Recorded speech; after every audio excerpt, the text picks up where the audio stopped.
Hi, this is Beru, and I'm going to walk you through healing the heroic Baleroc encounter from a Resto Druid perspective. As we start the fight, I'm going to stack my life plume on our Decimation Blade tank, who's going to pull here, and as he charges and impulse, I'm going to use a quick Swiftman under him and toss him a little extra healing to stabilize the pull until the first shard spawn. When the first shard spawns here, I'm going to put a rejuve on the tank that's tanking, the Infernal Blade tank, and my melee target so that I have a quick 1 second-ish nourish here so I can cheaply try and quickly build stacks as fast as I can on my Vital Sparks. I am responsible for healing the melee group that takes this first shard. Unfortunately, that means that I don't get the opportunity to power build stacks on the Shadow Priest. We let the Holy Paladin and Disc Priest that whose main focus is tank healing for this fight do that. So what I try to do is I try to sneak in as many quick heals as I can on that Shadow Priest when my melee switch. So when the first melee on my shard steps away and the second takes it and doesn't need a lot of healing, I can get 3 to 5 heals in on that Shadow Priest to try and power build my spark stacks just a little bit more. I'm not going to get a ton of spark stacks for this fight. I don't get to power build them, and I have kind of a hybrid task where I tank heal for the most part of the fight as a buffer, but I also help toss out heals with the other 2 healers for the rest of the fight that are going to be responsible for keeping those shard targets alive. I've popped Tree of Life on our 3rd Torment shard that is spawned, and that's just to help stabilize the healing transition, because on that 3rd shard, the 2 healers that started on Baleroc are now going to switch to healing the Torment targets, while the 2 healers that power built those spark stacks on the 2 Shadow Priests early in the fight are going to switch to healing the tank. So I'm going to pretty much just full-time pump heals into the tank at this point for the next 2 shards, because on shard 4, our Paladin, who slides over early in that before the 3rd shard to help stabilize that transition, is going to go back and work to build a couple of extra stacks.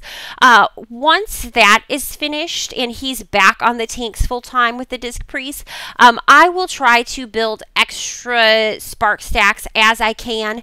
I don't always get more, and I'm never going to get a ton of them because I do add a decent enough buffer to the tank to try and keep me on the tank for a good bit of time. So that being said, I think I end this fight somewhere around 65 or 68 stacks of Vital Spark. Our first kill, I only had 42, and that actually ended up really hurting me a little bit because towards the end of the fight, mana's really tight, but when you have a fair number of those Vital Sparks, you can use Nourish on the tank, and it's still a really juicy heal. And because I had such low Vital Spark stacks on our first kill, I found that it wasn't really giving me the oomph that I needed, and so had to rely even more heavily on Healing Touch. So for most of this, what you're going to see is you're going to see me tank healing. I keep my Hots running on the Infernal Blade tank.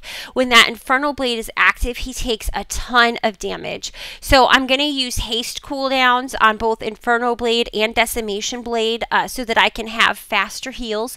And you're going to see that I use a whole lot of Healing Touch on those 2 tanks as well.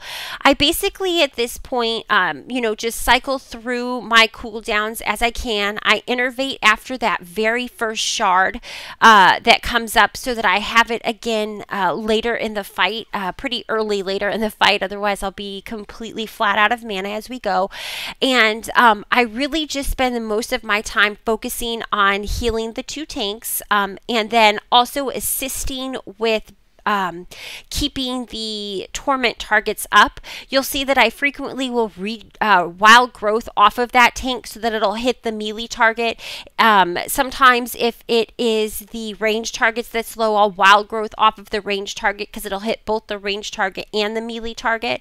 And I'll try to toss out, a couple hots here and there if I need to, if I see that the healer that is healing those spark targets is struggling a little bit.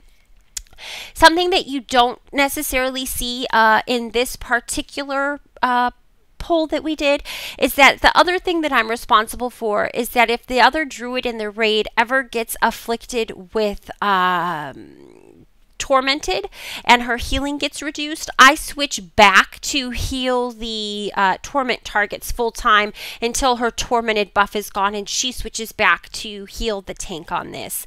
I do it once earlier in the fight. I think I missed it already, where one of our priests got tormented and they switch, but in the jumble of getting the two of them switched, I assist with help healing a torment shard at that point to make sure that the torment shard does not die.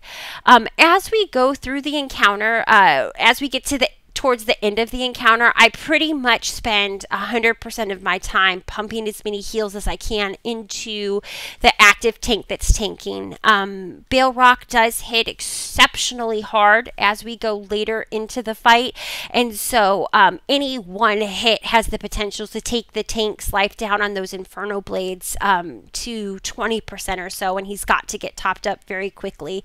I do try to save some mana where I can, where we don't have an Inferno Blade up and it doesn't look like the tank is tanking a whole lot of active damage. I will switch over and try to use some Nourish in my healing rotation to conserve a little mana. And other than that, it's just basic tank healing.